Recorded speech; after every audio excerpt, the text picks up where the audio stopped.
And tomorrow specifically is the peak date for hurricane season, in case you were curious. But we are happy to see that things have been quiet so far. Tony Sadiku did tease some changes in our forecast. Yeah, locally things are going to be more interesting than it is in the tropics. Okay. As long as we don't tell the Atlantic that it's supposed to be busy this time of the year, because this is tomorrow statistically the time we get the most activity, but no development expected. Dry air, very stable atmosphere over there. Kind of like our weather is here locally. Nothing going on today, but that changes tomorrow.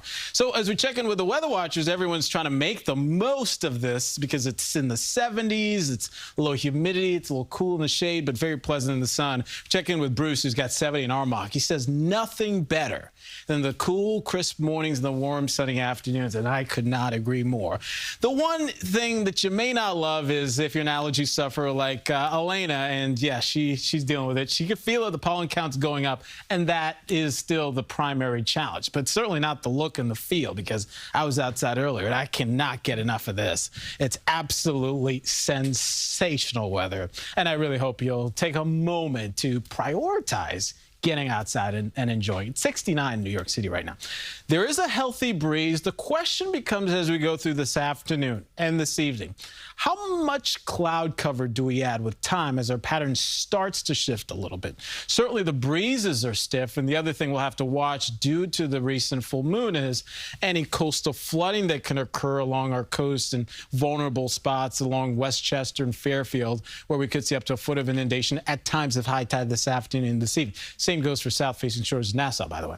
Back to the pollen, and yeah, it's high. I agree with Elena. It's a pest out there, the grass, the ragweed, the weeds. Those are primarily to blame this time of the year. Day planner looks lovely. Anything you're doing outdoors, dinner outside this evening, any practices and games should be pretty steady temperature-wise and falling into the 60s. Now, with any cloud cover, it's not going to be quite as dramatic of a drop-off. It's a little milder this evening, but you do see the increase in clouds. And what about that rain chance into tomorrow morning? Hang on, a little more on that in a moment. But you see, we should be on a warming trend. Temperatures do come down tonight before a bump up into the day on Thursday. Futurecast does show, and this is the earlier ones in terms of arrival time, as early as maybe late this evening, could there be some clouds, maybe a stray shower. It's still going to have to overcome some dry air, so maybe it doesn't materialize just like this.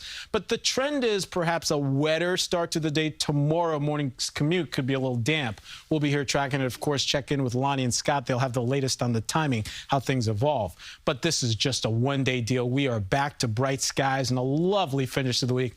And by the way, the weekend looks great too. That's your First Alert forecast. We're back after this.